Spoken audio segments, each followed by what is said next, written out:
Sacerdote católico, fue uno de los teólogos de la liberación más atendidos.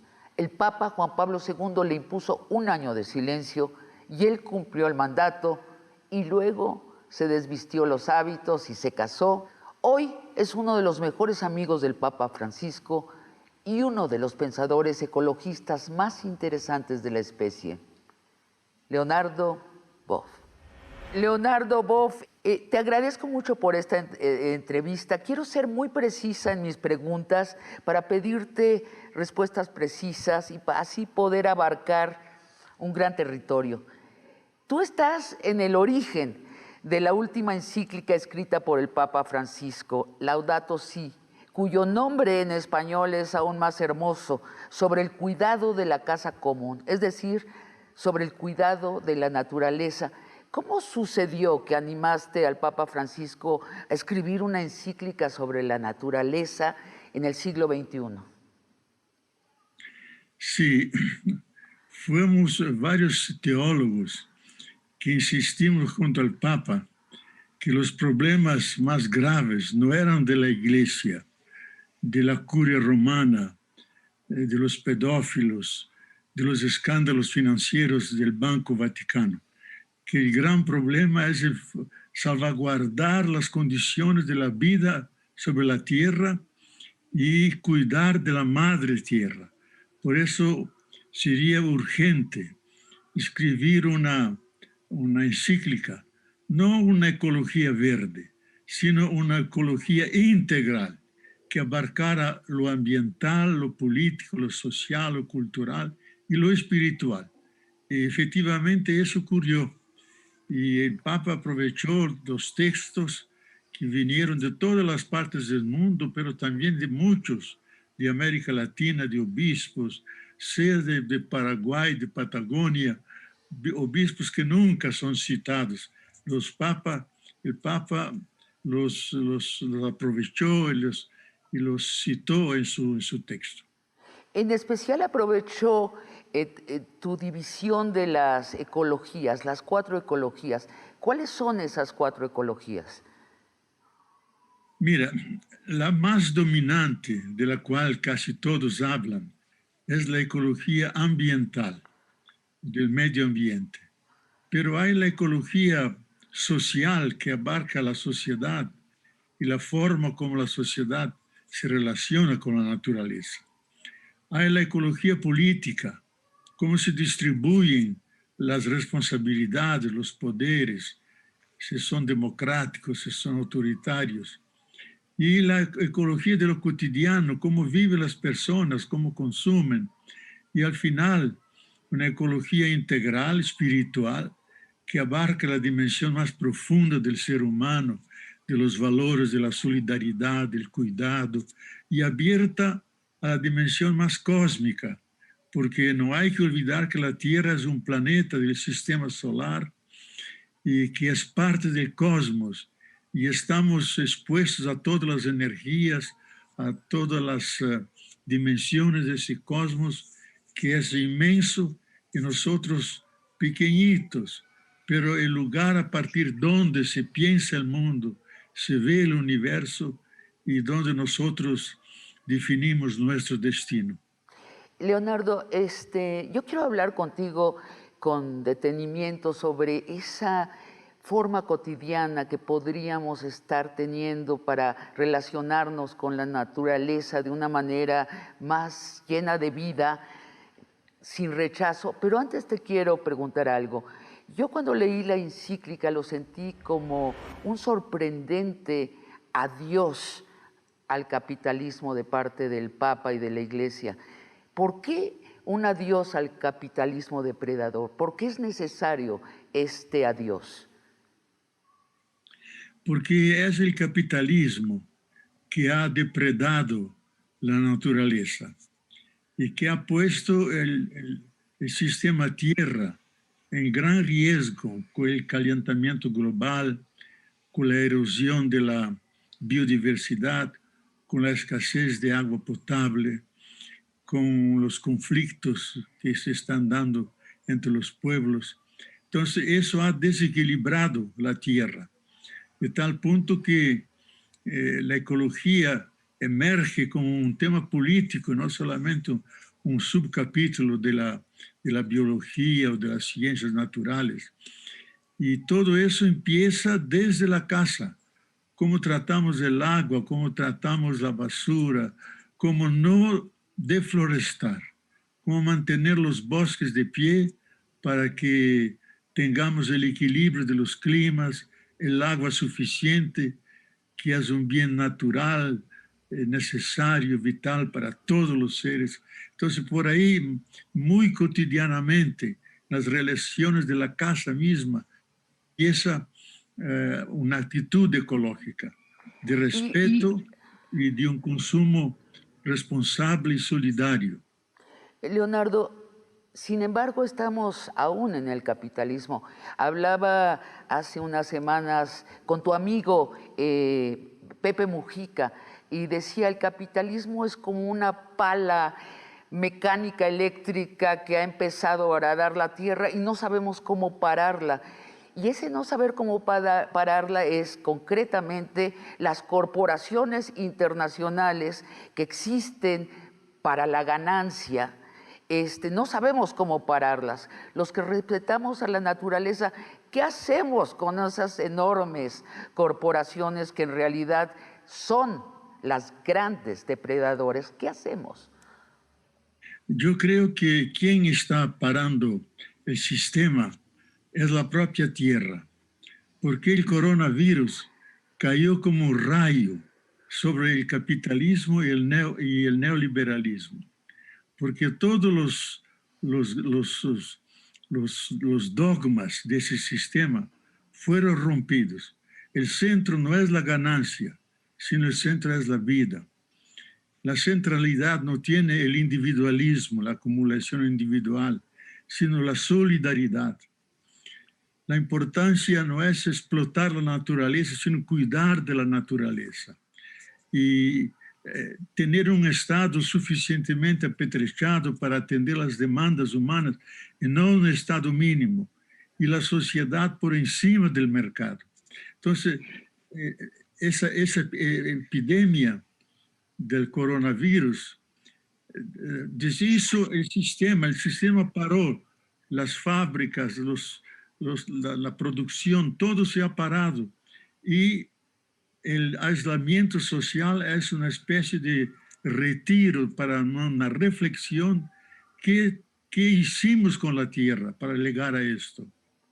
Leonardo, tú habías dicho hace años, yo escuché una conferencia tuya hace años que dijiste, la tierra necesita un respiro de como un año.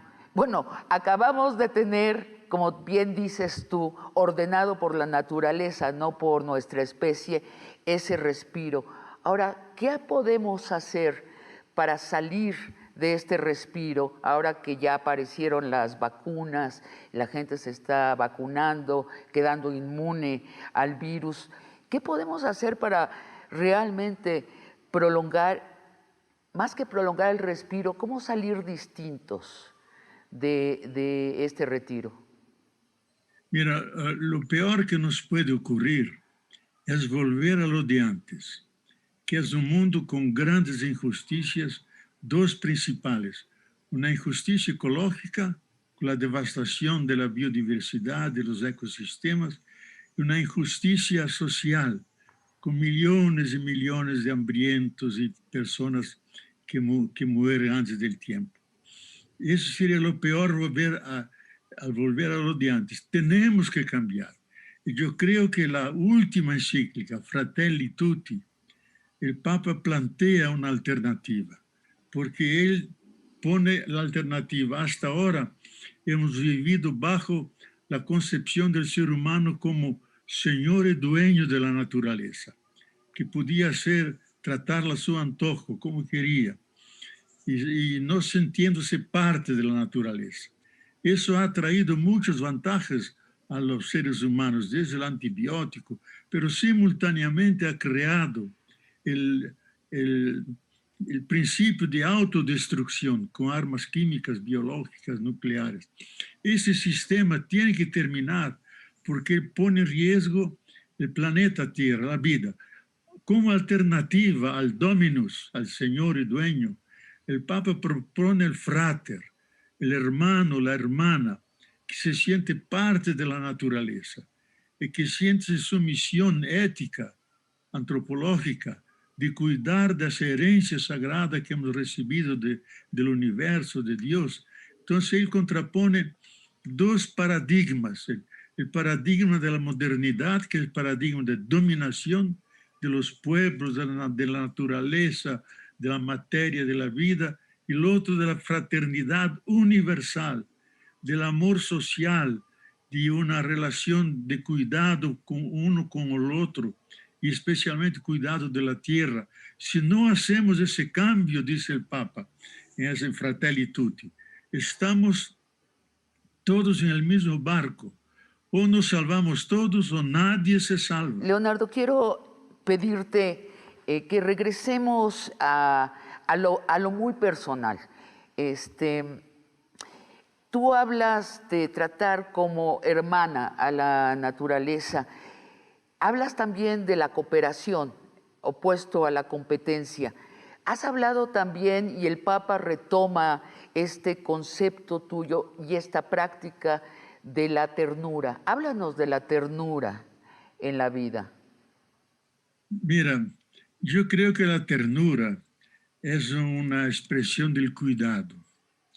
Y sabemos por una tradición filosófica que el cuidado pertenece a la esencia de la vida y la esencia del ser humano.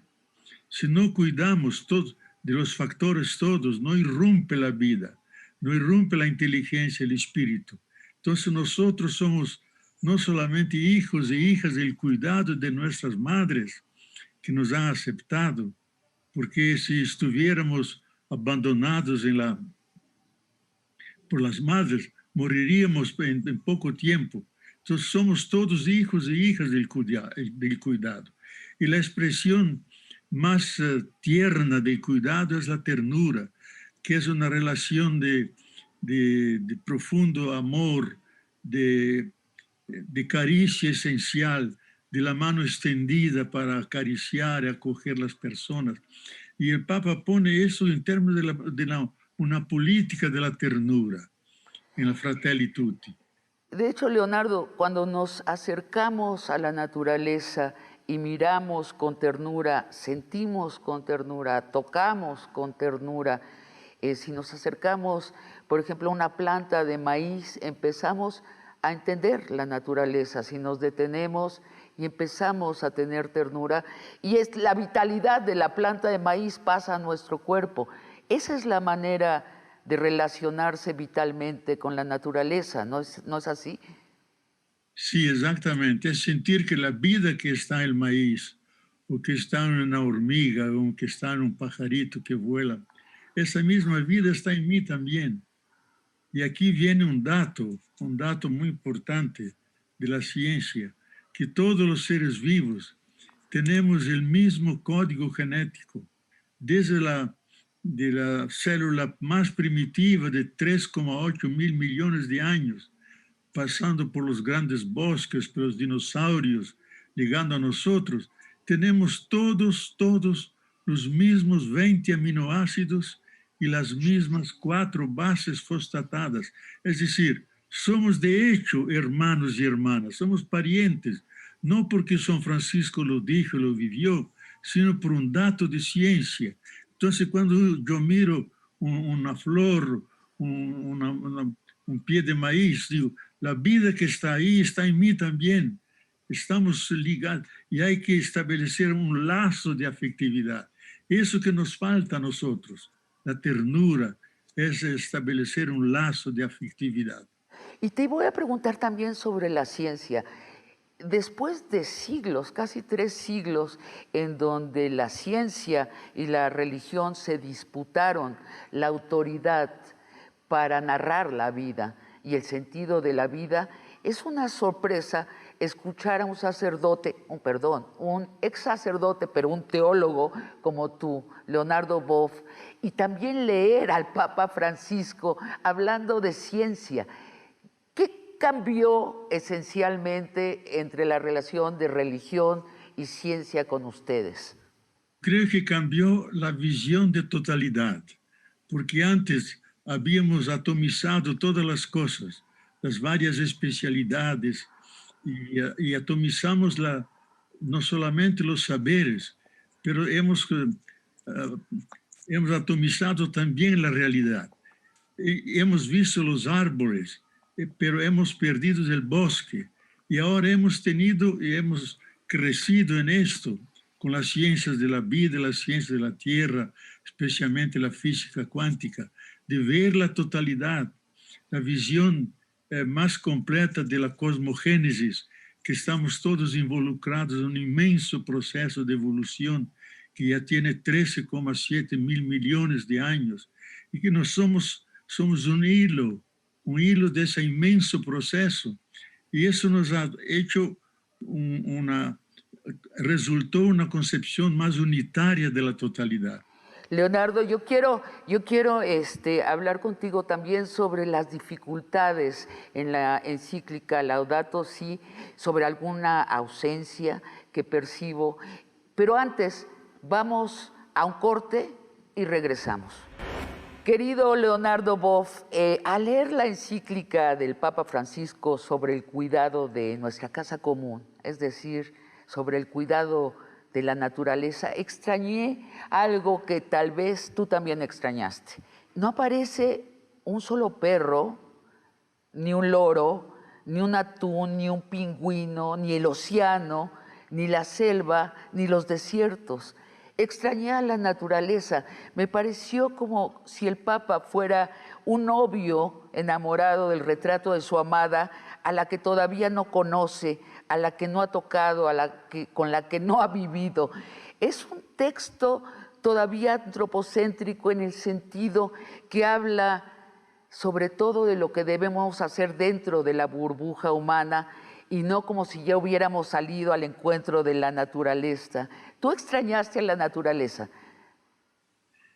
Mira, yo creo que el Papa inaugura un discurso diferente de los papas anteriores, que él pone corazón en lo que dice, que combina muy bien la inteligencia intelectual, racional, con la inteligencia cordial, sensible. Entonces no puede hablar de la madre tierra sin sentir el sentimiento que se tiene con la madre. El universo es un factor de éxtasis, de tener un sentimiento de encanto con la grandeza, la magnificencia del universo. Eso aparece en toda la encíclica. Entonces es una combinación de lo racional con lo poético. Tiene frases de grande belleza, donde pone que como todos los seres se unen en una especie de un grande cántico universal, desde la sencilla flor del campo o también las hierbas silvestres. El número 2 lo dice claramente, que tenemos que también reservar un lugar las hierbas silvestres, porque a su manera ellas también alaban, cantan la gloria de Dios. Entonces todo está involucrado, todo tiene su valor intrínseco, independientemente del uso que hacemos como seres humanos. Entonces esa dimensión de lo poético es adecuada al discurso ecológico. No puede ser algo frío, meramente científico. Tiene que ser algo emotivo, que involucra a la persona, la lleva a defender y cuidar de la tierra. Ahí vibra, por supuesto, esta comunión con la naturaleza, que yo quiero que nos hables tú más de ello. Sin embargo, quiero redondear mis dificultades con la encíclica para pedirte tu consejo al respecto. Algo que me agobió de la encíclica, Leonardo, es que a cada rato pedía a la encíclica que cambiemos la forma de vivir en el planeta. Sin embargo, en mi cotidianidad me siento impotente para hacer cambiar toda la manera de vivir de nuestra especie. Es decir, me preguntaba, a cada rato bajaba la encíclica y me preguntaba, ¿soy yo acaso, o Leonardo Boff, o el mismo Papa, o los ecologistas todos de la Tierra, capaces de domar a las grandes corporaciones transnacionales que son las grandes saqueadoras de la Tierra. ¿Qué hacemos frente a esta mole tan poderosa que son las transnacionales, que no tienen corazón? Tienen su ADN, permíteme la metáfora, su ADN va directo hacia la ganancia y ni siquiera hay una sola persona que pueda pararlas. Yo creo que quien va a parar el sistema es la propia Tierra. Y lo ha demostrado con el coronavirus. Claro. Porque ese virus afectó solamente el planeta Tierra en su totalidad y todos los seres humanos. No afectó nuestros gatos, nuestros animales de estimación, los perritos que tenemos en casa, no, solamente los seres humanos. Es como si estuviéramos en una velocidad tremenda y chocáramos contra un muro y ahí se para todo, no se puede continuar. Entonces yo creo que hemos agotado las posibilidades de la Tierra atender al proyecto de la modernidad, que es un desarrollo infinito. El Papa en la encíclica dice, es mentira que la Tierra tiene bienes y servicios, recursos disponibles infinitamente, que permiten un desarrollo infinito.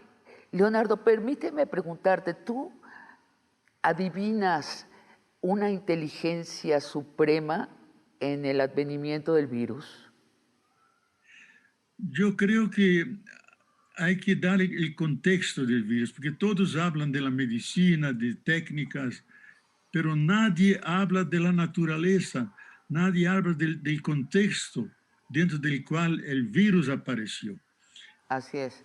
El contexto es el sistema del capital que ha dañado de tal manera la naturaleza de la Tierra, que la Tierra hizo un contraataque a la humanidad, enviando el virus, parando todo para que reflexionáramos y pensáramos qué hacer hacia el futuro, porque como nos dicen muchos científicos, muchos de esos que entienden de los virus, que la Tierra puede mandar una gama de virus mucho más letales. Y uno habla incluso de la Next Big One, el grande virus que puede exterminar toda la especie humana. Él dice, yo sé que él viene, no sé cómo ni cuándo, a condición que los seres humanos cambien su relación con la Tierra. Si no cambian, vendrá el grande, que puede eliminar gran parte de la biosfera y llevar gran parte de la vida humana. Es aterrador lo que nos estás diciendo. Para nosotros es aterrador, para el planeta no. Ahora, te quiero preguntar, hablas de un delicadísimo, como un corte de bisturí preciso para solo apartarnos a los seres humanos de la actividad. La naturaleza es capaz de tal precisión, estás diciendo. Porque como bien dices, no afectó a los camellos, ni a las orcas, ni a los gatos, nos afectó solo a nosotros. Sí. Sabina, hay que comprender cómo se entienden por los últimos, a partir de los años 70 se quedó claro eso, que la Tierra es un superorganismo vivo que articula lo químico, lo físico, lo ecológico de tal manera que ella siempre se mantiene viva y produce toda la vida. Entonces la Tierra es efectivamente Madre Tierra, Pachamama, Magna Mater, un superente sistémico que regula todas las cosas. Si no partimos de esa concepción, que es la concepción de la más actual, la más moderna, ahí entendemos que ese ser vivo, afectado, agredido, humillado, amenazado, se defienda y nos mande virus. Ya nos mandó varios, el Zika, chikungunya, Ebola y otros, y puede mandarnos otros mucho más letales. Entonces tenemos que rehacer el contrato natural con la Tierra. La Tierra nos da todo lo que necesitamos y nosotros no le devolvemos en cuidado, en ternura, en defenderla, sino la agredimos continuamente. Esa ruptura creó la crisis actual. ¿Ves un futuro posible, cercano, en donde la humanidad siga haciendo más o menos lo que sigue haciendo, pero que haya tribus, grupos humanos, familias, individuos, estos pequeños grupos que vayan, se salgan de las ciudades, se acerquen a la naturaleza de otra manera, desarrollen una nueva cultura humana para relacionarse con la naturaleza? ¿No es mucho más factible que suceda eso? Mira, Sabina, esto está ocurriendo un poco por todas las partes del mundo.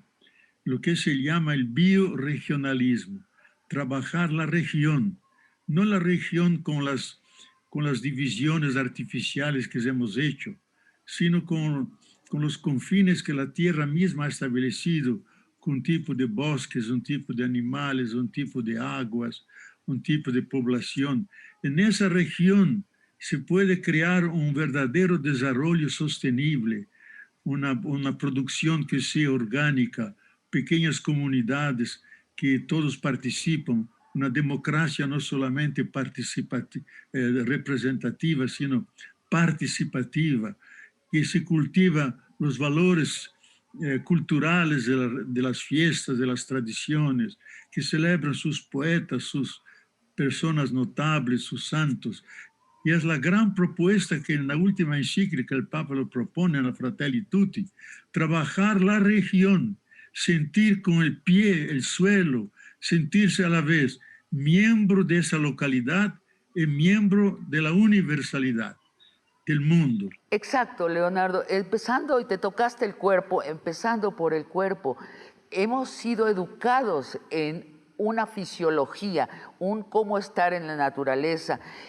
Por ejemplo, yo me he puesto en los últimos años a entender y a sentir cómo mi cuerpo fue educado para rechazar a la naturaleza y dominar a la naturaleza. Lo tengo en el cuerpo. ¿Cómo se está en la naturaleza, con el cuerpo integrado a la naturaleza, sintiendo la naturaleza?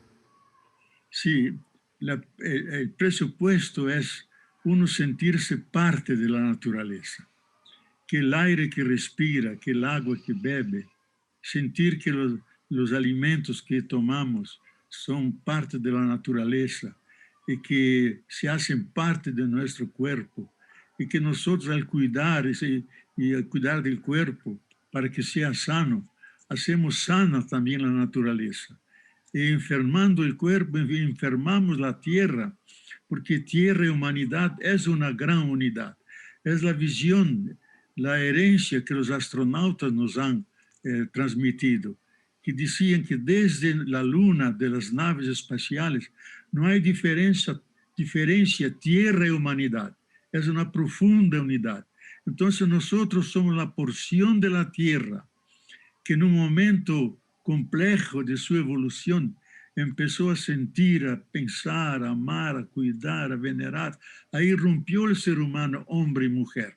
Entonces, uno tiene que sentirse esa profunda comunión con las cosas y respetarlas porque tienen un valor en sí misma y vivirlo concretamente con todo lo que nos cerca y sentir que eso que está ahí tenemos los mismos elementos que han madurado en las grandes estrellas rojas, millones y millones de años que después explotaron, la famosa escala de Mendeleev, que todo el universo son hechos por esos 100 elementos físico-químicos que componen nuestro cuerpo, componen todas las estrellas, las galaxias, sentirse parte de ese universo, sentirse un ser no solamente terrenal, mas cósmico, porque efectivamente estamos ligados al cosmos.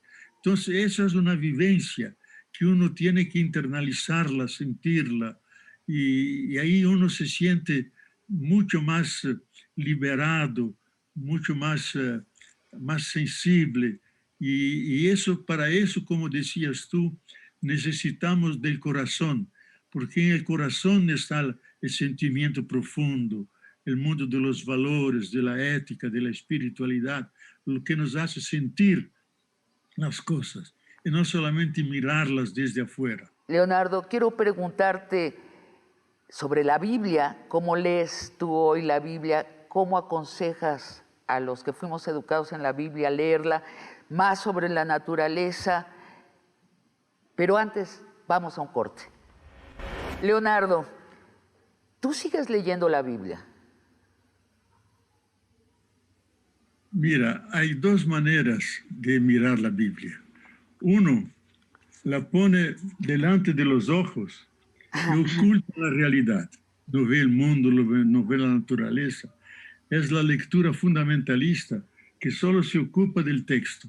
Otra mirada es poner la Biblia atrás de la cabeza para iluminar la realidad. Entonces la Biblia no es un libro de ciencia, es un libro de inspiración para inspirarnos a los valores fundamentales, por ejemplo, el Génesis, que dice que Adán y Eva fueron puestos en el jardín de Edén para guardar y cuidar de ese jardín. Entonces, nos inspira a cuidar de la tierra, guardar toda la riqueza que tiene para que sea útil a todos los seres humanos y más, para no ser antropocéntrico, a toda la comunidad de vida, porque la tierra no creó solamente los seres humanos, crió los bosques, los animales, todos los seres vivos, todo eso son criaturas, nuestros hermanos y hermanas. Entonces, la Biblia nos inspira a tratar con profundo respeto, gratitud, profunda reverencia. Y no se habla mucho de naturaleza, se habla de creación, que inmediatamente remite al Creador. Y ahí los salmos están llenos de alabanzas al Creador que ha creado el universo, las estrellas, los seres humanos. Entonces la Biblia tiene que ser leída en cada generación en función de los contextos que vivimos, y no como ¿Y una lees, letra muerta. ¿Y lees la Biblia hoy como un libro revelado, es decir, revelado por Dios, o como un libro escrito por seres humanos intentando trabajosamente capturar un tramo de la realidad con los recursos que tenían en su momento? ¿Cómo la lees? Mira, yo creo que hay que entender la Biblia no como un texto sencillamente, directamente inspirado, sino es un testimonio de la palabra de Dios que primero fue dicha en la naturaleza, el primer gran libro que Dios escribió y que nosotros tenemos que siempre que leerlo y releerlo, es la naturaleza, la creación. Y como hemos perdido la capacidad de lectura del mundo, nos ha dado la Biblia como una orientación para reaprender la lectura del mundo y respetarlo y cuidarlo. Entonces, la Biblia es el testimonio de la revelación de Dios para cada generación. No es directamente palabra de Dios, porque si fuera directamente palabra de Dios, teníamos un diccionario divino, una gramática divina, palabras divinas. No son palabras en hebraico, palabras en griego, pero son testimonios de la revelación que fue comunicada a los seres humanos, captada por los seres humanos y puesta por escrito. Pero esa revelación sigue adelante, releyendo la escritura, releyendo el mundo, porque Dios está continuamente en acción. Y entonces eso tenemos que vivirlo desde dentro, sintiéndonos ya continuamente sustentados y soportados por Dios. Leonardo, sabes, yo soy nieta de un escriba de Biblias. Las Biblias que mi abuelo judío en Polonia transcribía eran consideradas joyas en la Europa previa a la Segunda Guerra Mundial. Y yo estudié desde niña, desde los 4 años, la Biblia, y nos enseñaban a memorizar párrafos enteros de la Biblia. Hoy no sé cómo leer esa historia donde Dios le dice a Adán y a Eva: sean fecundos y multiplíquense y llenen la tierra y sojúzguenla y ejerzan su dominio sobre los peces del mar, sobre las aves del cielo y sobre todo ser viviente que se mueva sobre la tierra. ¿Cómo leer ese párrafo hoy? Mira, si lo leemos en el contexto de aquel tiempo, que son más de 3000 años atrás, donde la tierra no era muy habitada, donde había muchas necesidades, entonces el ser humano tenía que trabajar mucho la tierra. Pero hoy, en la lectura incluso más científica, exegética, ese dominar todas las cosas no es el sentido de la dominación como lo entendemos en la modernidad. Es la manera de administrar bien las cosas. Por eso cuando se dice que el ser humano es hecho imagen semejanza de Dios, es ser el administrador de esa herencia sagrada que es la creación entera. Entonces ese dominar no es como nosotros dominar poniendo subjugando las personas o los seres, las aves, los peces, sino administrarlos bien, cuidar de ellos, como Dios cuida de toda la creación. Somos sus lugares tenientes, sus representantes dentro de la creación, que cuidan y guardan. Entonces, esos textos tienen que ser correctamente desde el hebraico.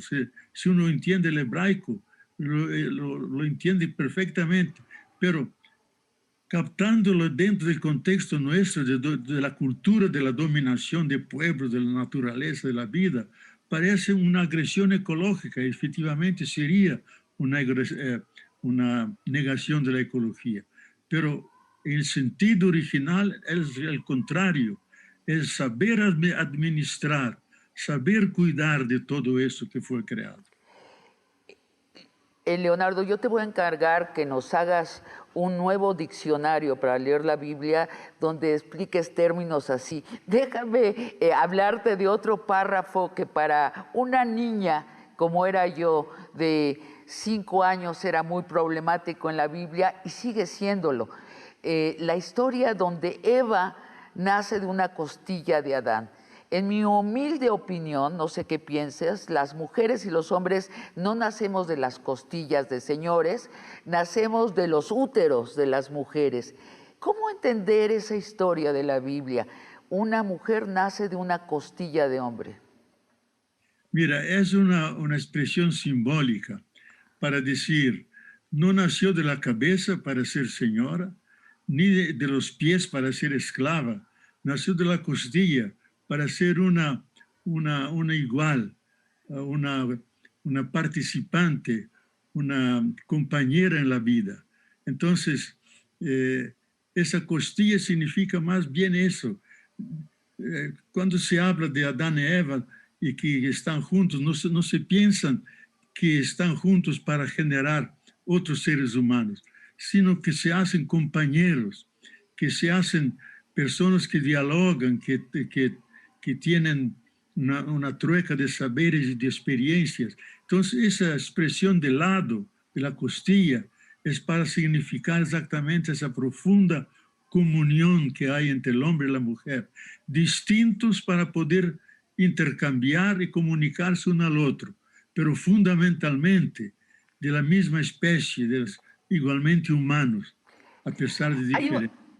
Hay toda una crítica feminista a la Biblia que además nació en los conventos, nació de monjas católicas que decían que en estos pequeños desplazamientos del útero a la costilla, del nacimiento real con gritos y sangre y carcajadas y mucosidad a el nacimiento en el templo cuando a un niño se le pone el agua bendita en la cabeza, en esos desplazamientos hay una pérdida muy grande de conocimiento de la especie, hay una negación precisamente de lo femenino que nos une a la naturaleza muy vitalmente, que en la Biblia está borrada la parte femenina que nos ata a la naturaleza. ¿Qué piensas tú? Sí, yo pienso que la Biblia, como los principales textos que tenemos sagrados, fueron escritos dentro de la era del machismo, del patriarcalismo, de la dominación del hombre. Pero hoy sabemos, incluso científicamente, que hubo un tiempo donde era el matriarcado, la centralidad estaba en las mujeres, con profunda espiritualidad, con profundo sentido de la vida, de defender y cuidar de todas las cosas. Y los hombres tenían envidia de no ser mujeres, porque no podían generar. Pero la promesa era que en la eternidad ellos se transformaran también en generadores de vida, en mujeres. Entonces hemos perdido esa feminilidad.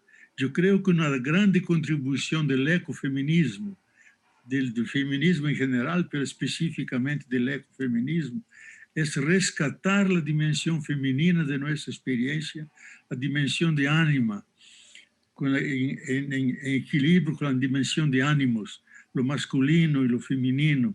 Y lo femenino, todos tienen el cuidado, tienen la ternura, pero la mujer la tiene con mucho más densidad, porque es ella que genera la vida, sabe lo que es la vida. Por eso la FAO, en uno de los textos, la FAO, ese organismo de la ONU, que trata del hambre del mundo, de la alimentación, dice, tenemos que dar más poder de decisión a las mujeres si queremos salvar la vida en la tierra, porque ellas que entienden de la vida. Nos dice más poder de participación, siempre participan, poder de decisión, porque ellas pueden definirnos y defendernos, especialmente ahora, donde había mujeres como jefes de Estado ahí en Asia, en Alemania, prácticamente el coronavirus no ha entrado, porque las mujeres han sabido cuidar de su pueblo. Bueno, porque nos educan y en nuestra práctica está cuidar de la casa real y de todo lo único que deja el capitalismo fuera de sí es lo que hacemos las mujeres en la casa, con los niños, con los enfermos, con nuestros padres ancianos. Eso el capitalismo no le interesa y sin embargo en eso se sustenta la vida. Y ahí está, yo creo, el carácter materialista del capitalismo, que se interesa solo por la acumulación material, no ve valores humanos, que es el valor de la casa, de crear un ambiente de profunda hermandad, de reposo, de convivencia entre los seres humanos, donde haya realmente vitalidad, en sentido que haya alegría de convivir en la familia. Eso lo constituyen todos, no solamente las mujeres, pero ellos han hecho una división del trabajo, castigando Sí. prácticamente a las mujeres y centralizando todo en el hombre. Hoy el proyecto es juntos asumir la tarea de la vida, hombres y mujeres, cuidar de los niños, cuidar de la comida, hacer todo juntos para que sea mucho más relacional la relación y no una relación de poder y de dominación. Leonardo, yo me quería detener contigo en una palabra hebrea, nefesh. Nefesh la traducimos como alma. Sin embargo, nefesh en su primer sentido, en hebreo, es respiración. Respiración. Entonces, donde la Biblia dice alma, en las traducciones que leemos, en hebreo se leía originalmente respiración. Y me inquieta mucho precisamente en esta época de la pandemia, donde la respiración se nos ha vuelto tan presente, porque si no respiramos nos morimos, pero en la respiración está el peligro de ser contagiados por el virus. En esta hipersensibilización de la respiración, yo me pregunté si la Biblia originalmente no era un manual para respirar mejor, para respirar con todo lo que respira en la naturaleza, y en las sucesivas traducciones al latín y al griego se nos convirtió en un texto metafísico, o sea, que está por afuera de la física, por afuera de la naturaleza. Para ti, el alma, el nefesh, ¿está en la naturaleza o sí es algo metafísico, algo fuera de la realidad? Sí, para la Biblia, nefesh significa un ser viviente, que tiene, el ser viviente respira. Entonces, el respirar es el símbolo de la vida. Incluso el Espíritu Santo es llamado el soplo la gran respiración que da vida a todo el universo. Entonces, hoy lo sentimos concretamente que la respiración para nosotros es la condición de vivir y sobrevivir. Sin respiración no hay vida, ni de los seres humanos, ni de los animales, ni de los pájaros, ni siquiera de los peces que tienen su manera de respirar. Entonces, la respiración es símbolo, condensación de lo que es un viviente, un ser vivo. Y Dios es sumamente el espíritu, Nefesh, el gran espíritu que llena todas las cosas y hace que todo respira, no solamente el ser humano, que el universo entero es una especie de sinfonía, una realidad sinfónica, donde todos los elementos se compaginan. Y muchos cosmólogos dicen que el universo es todo coloreado, lleno de sonidos, de tal manera que es realmente algo, una grande pieza musical que canta la gloria de los seres que están ahí, pero la gloria del Creador también. Leonardo, yo de veras te encargo ese diccionario de conceptos de la Biblia. Me parece muy emocionante lo que dices. Te lo encargo. Y antes de despedirnos, mi última pregunta, te quiero preguntar, Dios, ¿sigues creyendo en Dios? Y te lo digo, te lo pregunto más directo, ¿sientes a Dios y dónde lo sientes? ¿Cómo lo sientes? Mira, yo entiendo a Dios desde el corazón, porque, como decía Pascal, no es la razón, sino el corazón que siente Dios. Entonces, cuando sentimos ese entusiasmo, a mí me gusta mucho esa palabra, entusiasmo, que viene del griego, enteosmos, es decir, tener un Dios dentro. Entonces, ese entusiasmo de la vida, esa fuerza que tenemos para enfrentar las dificultades, iniciar cada día la tarea cotidiana, asumir nuestra vida con sus complejidades y sus sucesos, esa fuerza que está dentro de nosotros, que nos es el entusiasmo de la vida, es la presencia del Dios interior de nosotros. Y ese Dios es que está en nosotros, pero está también en el universo entero, moviendo todas las cosas. Entonces, ¿cómo lo dirías? ¿Dirías que Dios es una inteligencia que está en todo el universo? ¿Una inteligencia? ¿Un plan? ¿Un proyecto? Que es más que eso.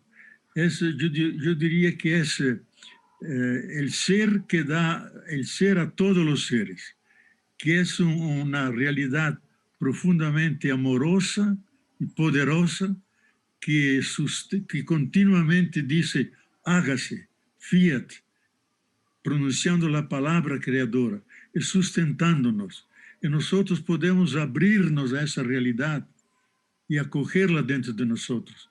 Por eso que muchos hablan del punto Dios en el cerebro, como los científicos de la neurología dicen, un órgano interno, como tenemos órganos externos para ver, para escuchar, tenemos un órgano interno que nos hace percibir una presencia de la realidad, que sustenta la realidad, algo misterioso, amoroso, poderoso, pero benigno, bueno, y que eso pertenece a cada ser humano que tiene ese punto Dios dentro de su cerebro.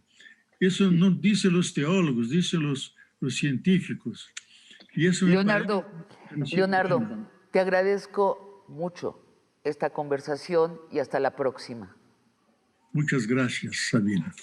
Muchas gracias por su atención, amigos, y los esperamos el próximo jueves con otra conversación de largo aliento.